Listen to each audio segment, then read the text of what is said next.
Ատեցը գնաց իր համար պաստուպի տարեց, հարցերը լուծեց։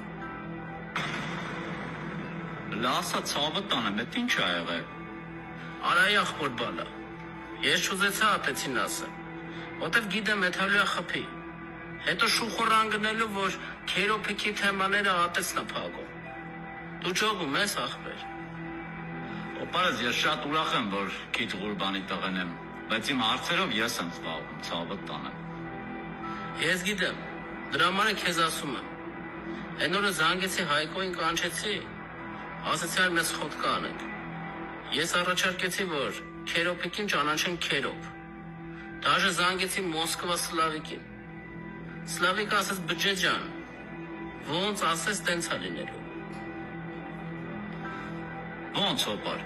Պաստորան Տաշկենտի Սլավիկին ասել ես իմ մոմենտով, ասել է հարց չկա, ինքը ինձ գիտի։ Դե սպասի, այդ եմ ասում էլի։ Ես քո մասին լրիվ կուրսի եմ պահել Սլավիկին։ Ու ասել եմ, որ ես եմ քո գարանտը։ Ասել եմ, որ դու կարգին տղա ես։